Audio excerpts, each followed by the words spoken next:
Welcome back to the new SEC podcast. It's the biggest game of the year right now, the SEC Championship, Georgia-Alabama rematch of the earlier matchup this season where Alabama went into Athens and won.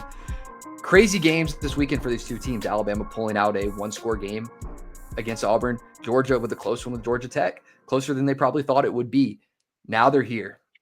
Playoffs on the line. This is a playoff elimination game for Alabama. For Georgia, you might find yourself hosting a game in Athens as opposed to getting a bye. But to start it out, you got to talk about the fact that Georgia is 1-7 against Alabama under Kirby Smart. It's like the one team he can't get the better of. This is another opportunity for him to take a crack at it. Yeah, and the 1-7 record to me speaks to he's Nick Saban's disciple. Like the way he runs this program is based on Nick Saban's principles with the Georgia flair, talks about physicality, talks about wanting to put the pads on and line up, right? I live here in Atlanta, Georgia. I've heard fans saying, oh, we can get a double bye without playing. I'd rather not play in the game. You don't have that option anymore, right? And Kirby has to say what he said, but you can get hurt in practice. Do you not want us to practice? This is a great opportunity for Georgia once again to get back-to-back SEC championships. They've made the SEC championship 8 of his first 10 seasons at Georgia. Yeah. If there's ever a case to move on from good to great in a Mark Richt, Kirby Smart situation, this is the blueprint right here. This particular game, we're seeing two teams coming in from different vantage points. Georgia, sky high, tougher, close game against Georgia Tech. Alabama, kind of up and down, putting it together against Auburn when it mattered. And I think Ty Simpson had a New York earning game in some capacity. So I see a couple things from both sides when I look at the storylines and the play from both teams. Ballsy call from Kalen DeBoer to go for it on 4th down. In this game here, like you mentioned, kind of Georgia playing on a high, Alabama having to basically work very, very hard for their wins right now. It's because the running is the key factor here. And if it wasn't enough of a problem already, we saw Jam Miller on the sideline in crutches after having a decent first half. Like Alabama ran the ball pretty well in the first half. I started to like, Jam Miller getting things going. Kevin Riley missed the game. Not sure if he'll be back. So now Daniel Hill will probably be the guy to go as the one in this game. Again, Alabama, we talked about it in multiple previews. They're not going to shy away from the run, even if it isn't working. They're going to continue to do it. Looking at in this game, will there be any opportunity to run given the injuries on the Alabama side? Because that plays in so much to how they perform as an offense. Yeah, you could definitely speak to it. Like whether the running game has been good or not good in these games, they've put such a heavy emphasis on intertwining it within the play calling. I don't have the percentages of how often they call the running plays versus passing plays, but it's to keep defenses honest, especially a Georgia defense that is, top 4 in the SEC in stopping the run. They have to at least attempt it. It could be Daniel Hill in this game. They had a big, Louisiana Lafayette transfer that came in this past year. I haven't seen a lot of him with Washington, but maybe they get him involved in the mix as well. I think it's important for them to try to establish the run just to help Ty Simpson in the play action game. Yeah, absolutely. You're going to continue to do it. It's going to be more to establish the pass, right? Like you're going to use that to continue to keep guys honest. But, what Ty Simpson did really well against the Georgia team, we're looking at a matchup between these two teams like we haven't already seen it once this year. Ty Simpson was able to sit in the pocket and pick Georgia apart, especially in the first half. And it's because Georgia has been unable to get pressure on a quarterback. And you can say it's not the kind of game they're playing. They're doing okay in spite of it. It's being a little bit understated. They're 1.3 sacks per game. It's the lowest mark for a Georgia team as long as sacks have been recorded. 25 years. They haven't recorded a sack rate as low as they are right now. Pressure on Ty Simpson is working. We did see him evade, when Auburn got a little bit of pressure in the game, he was able to dump over the top because they sent too many and saw that work on, some Isaiah Horton touchdown. Yeah. Maybe 2 touchdowns in the game happened via that. I don't know if Georgia can get a win here without pressure. It's just going to be something that they have to figure out. It's going to be crucial, right? And it's, you know, every game I feel like right now Ty Simpson is finding a new favorite receiver. It hasn't really been Ryan Williams as much this season, but you know, last time they played Georgia, I was, you know, damn near on the field, saw them score in the end zone I was sitting at with, you know, Isaiah Horton. Horton this past game had 2 touchdowns. I mean, the guy's three touchdowns. The guy's 6'4". He's a mismatch, whether it's Ellis Robinson or Dalen Everett. It's going to be hard to, if you eliminate him, you got Jerry Bernard, who's a little bit speedier, a little bit streakier. You eliminate those two, it feels like Latsier Brooks has been the third option this season. So that's where I don't know. I've seen improved defensive back play. Ellis Robinson's had a couple interceptions these past couple games. I don't know if they're ready for this trio or quad of receivers just yet, again, coming up here this season. Yeah, they've had trouble guarding multiple weapons. We saw it in the first Alabama game. We saw it in the Georgia-Tennessee game. Whenever there's a team that has multiple options and they're not able to kind of provide that shade over top, they've had a hard time containing it. You know, and that's kind of where I see this game going for Alabama offensively, is that if you can't get pressure, you're not going to be able to just, you know, send 3 and drop, because Ty will pick that apart. You need to call some errant throws. So we'll see how that goes. If Alabama can get any running going, will be a key piece here. Speaking on running, an issue for Georgia could be an issue. Drew Bobo left the game against Georgia Tech, booted on the sideline. Doesn't sound good. It doesn't sound good. We're you know, recording here on Sunday. The game just happened. We don't have a whole lot of news, but Malachi Tolliver stepped in. He's only played 100 snaps, most of them being the Charlotte game. You know, DeBobo 700 snaps. Once he came in the game, Georgia stopped being able to really move the ball, especially on the ground.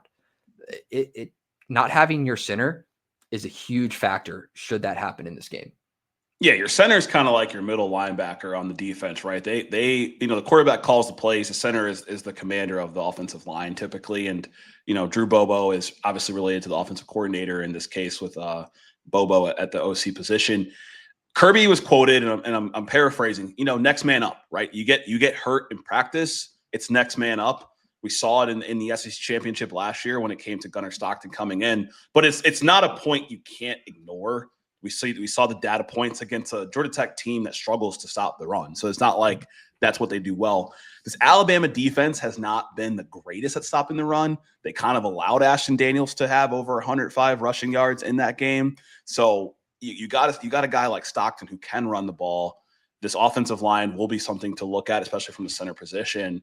But it's a key to this game where if Georgia's going to win, they got to control the time of possession. And like, you know, Davins came on here before, our buddy Davin Bellamy, former, you know, linebacker for the team. He talks about this march of death.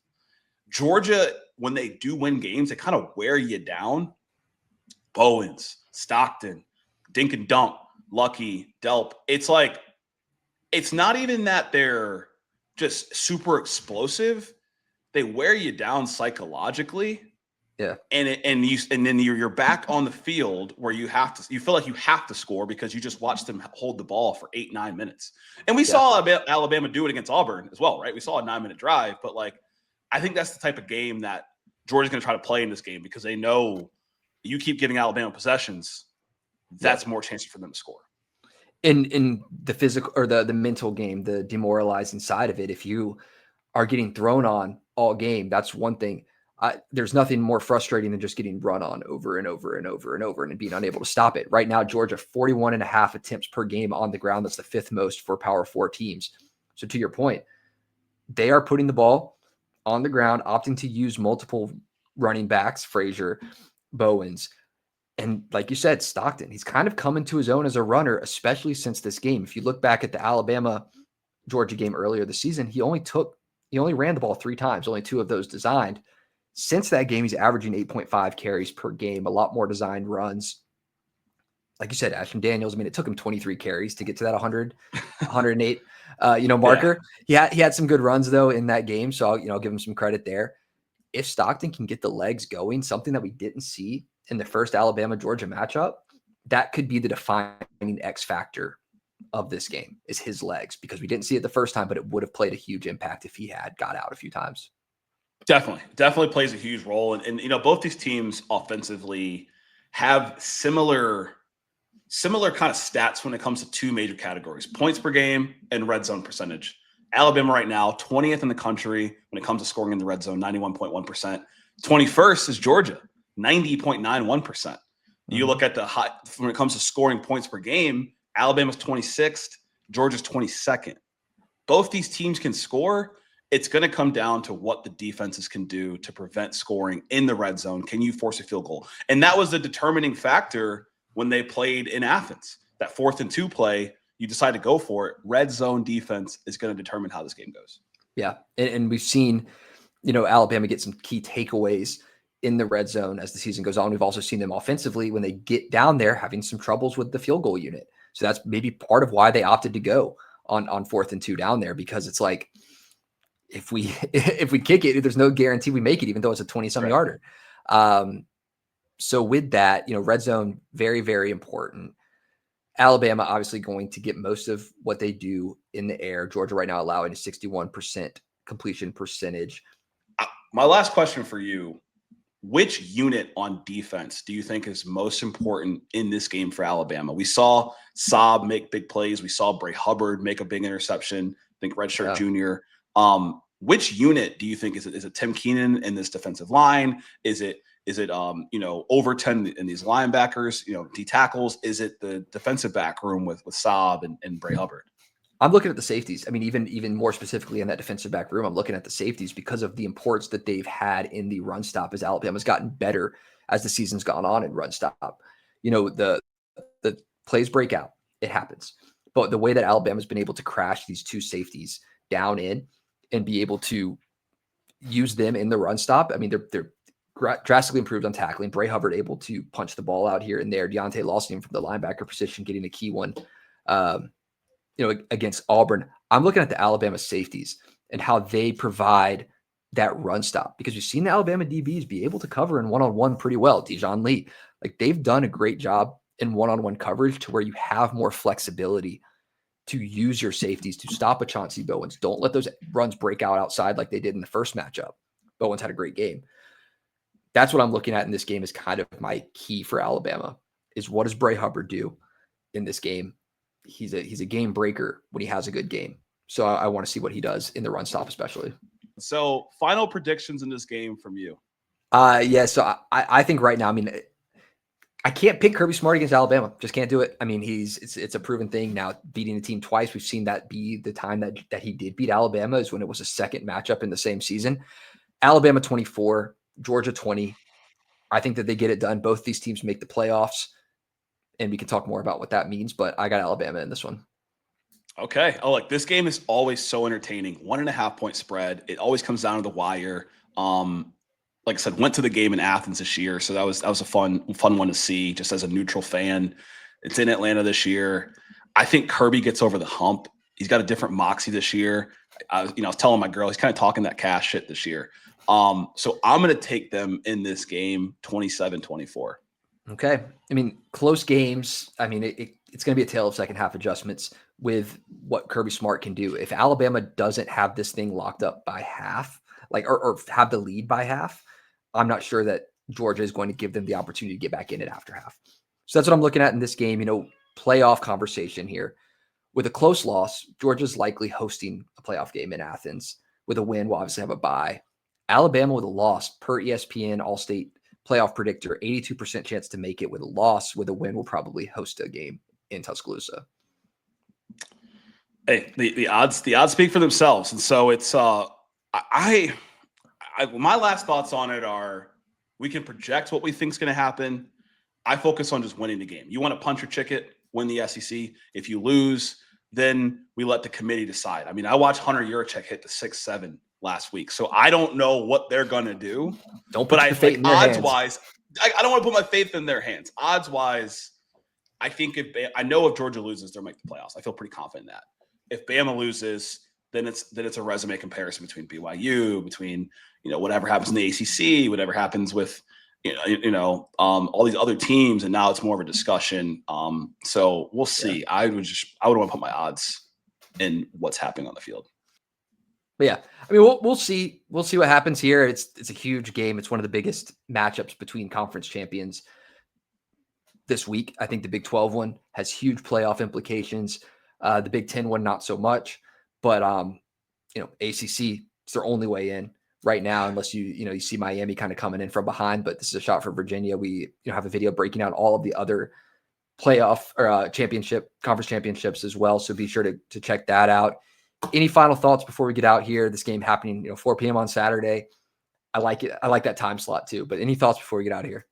Love that time slot. Second most expensive ticket right now for all conference championships, according to ESPN. Number one is the Big Ten championship. I think it's because Indiana's playing in Indianapolis. Probably historic first time they've made the Big Ten championship in quite a while. So this matchup, it's fun. I cherish it. Enjoy it if you love college football. Appreciate championships. Desire to hold the trophy. Desire to be the best. I'm gonna leave the listeners and the fans with that. Yeah, you want to win. Everyone wants to win. Stop being scared of winning. Stop being scared of playing the game. Injuries happen. Play the game to win the game. We will see who wins this one. Who's holding the trophy? They might see themselves. They might see each other again for a third time in the playoffs if Alabama wins here. But we're the new SEC podcast. I'm Hunter Ziesman here with Randall Adet Jr. We love talking college football, and we only have a little bit of season left. So be sure to hit the subscribe button, hit the like button so you don't miss out on all of the good stuff we have coming out over the next couple of weeks. And until next time.